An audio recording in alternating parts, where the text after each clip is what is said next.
Salut à tous et bienvenue sur la chaîne Histoire des arts martiaux. Et aujourd'hui on va parler d'un livre, et pas n'importe lequel, puisqu'il s'agit de la biographie de Maître Murakami.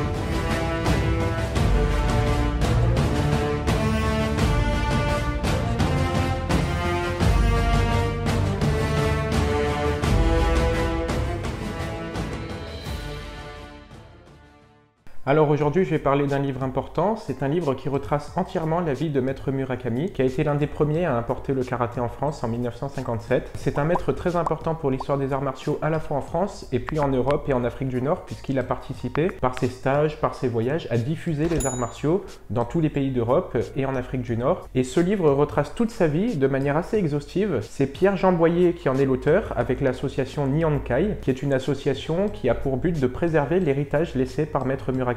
Alors avant de rentrer dans le vif du sujet, je vais déjà présenter l'ouvrage en lui-même. C'est un ouvrage qui est issu des recherches de Pierre-Jean Boyer, qui a passé énormément d'années à compiler des documents, des sources à propos de la vie de Maître Murakami pour écrire ce livre. Le livre est très bien fait, il est en format photo, donc en format exprès pour pouvoir présenter toutes les photos. Il y a énormément d'images à l'intérieur du livre et il est accompagné d'une photographie cartonnée de Maître Murakami. Donc ça c'est pour la forme extérieure. Donc je ne sais pas si on verra bien le titre, parce qu'en fait le titre est gravé à l'intérieur du livre en rouge avec écrit Maître Tetsuji Murakami, un esprit indomptable. Voilà, et derrière il y a le mon de Maître Murakami. Vous allez voir à l'intérieur les photographies que je vais vous défiler au fur et à mesure de ma présentation.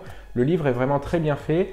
Il y a beaucoup de photographies couleurs et aussi beaucoup de photographies noir et blanc qui datent des années 50, qui représentent Maître Murakami en train de s'entraîner. C'est très intéressant au niveau documentation photo. Comme Maître Murakami passait sa vie à enseigner un peu partout en France et en Europe, on aura des photographies qui représentent l'évolution des arts martiaux en France et en Europe tout au long de la période. Que historiographiquement parlant, on a là une véritable sauvegarde des arts martiaux tels qu'ils étaient pratiqués dans les années 50, 60, 70. C'est vraiment très bien fait et je vais en parler maintenant plus en profondeur. Voilà, donc comme je le disais, dès le début, on a des photographies pleine page qui représentent Maître Murakami.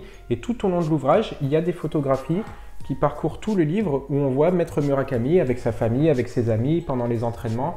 Le livre est très richement illustré puisqu'on a presque des photographies à toutes les pages, que ce soit des photographies en noir et blanc, ou plus loin dans le livre, des photographies en couleur. On voit Maître Murakami lors de stages, lors d'événements liés au karaté ou aux arts martiaux en général. L'ensemble de l'ouvrage est constitué d'une manière chronologique, c'est-à-dire qu'on suit année après année le parcours de Maître Murakami dans les arts martiaux et dans son enseignement du karaté en France. Mais le livre ne commence pas par le début, il commence par un court chapitre du dernier voyage de Maître Murakami au Japon en 1986. C'est très intéressant de commencer le livre comme ça, puisqu'en fait on a d'abord la finalité, et puis ensuite on revient sur le parcours qui a mené à cette finalité, c'est-à-dire la relation exemplaire qu'avait Maître Murakami avec ses élèves en France. Alors l'ouvrage est très bien fait, il commence par une préambule, suit à ce préambule une préface de Francis Didier, qui est le président de la Fédération française de karaté, et ensuite on a directement le parcours de Maître Murakami, chronologiquement présenté, c'est-à-dire avec d'abord les origines.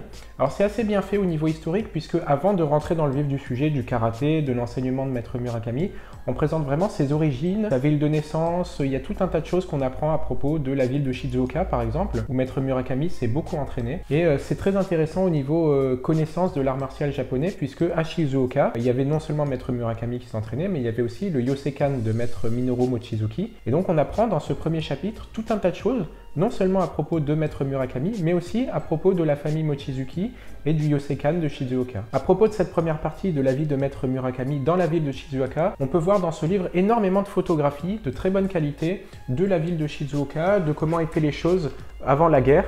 Il y a aussi beaucoup de photographies en noir et blanc de la famille de Maître Murakami, avec ses frères, ses sœurs, ses parents, toute sa famille.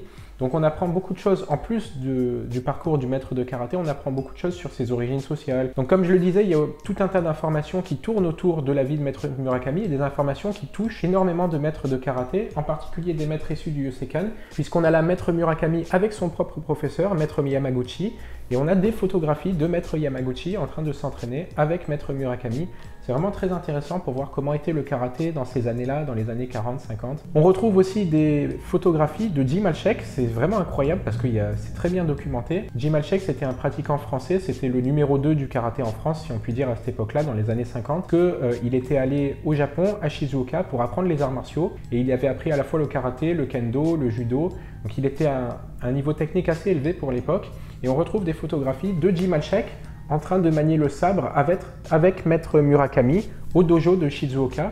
Donc c'est très intéressant puisqu'on voit que Maître Murakami a croisé la route de beaucoup de pratiquants français des origines du karaté. Alors, petite information à propos du livre et de comment se le procurer, il vous faut contacter Pierre-Jean Boyer et l'association Nihonkai, je mettrai les liens dans la barre de description. Le livre est disponible au prix de 80 €, c'est un excellent ouvrage très bien illustré, vraiment collector. Il a été édité à seulement 500 exemplaires et d'après ce que je sais, il y en a déjà 250 qui ont été vendus. Donc si vous voulez l'acheter, si vous êtes intéressé, n'hésitez pas à réserver votre exemplaire auprès de l'association Nihonkai et de Pierre-Jean Boyer qui est l'auteur. Voilà, c'est tout pour moi et pour cette présentation de la biographie de Maître Murakami. Je vous laisse et je vous dis à la prochaine sur la chaîne Histoire des Arts Martiaux. Salut!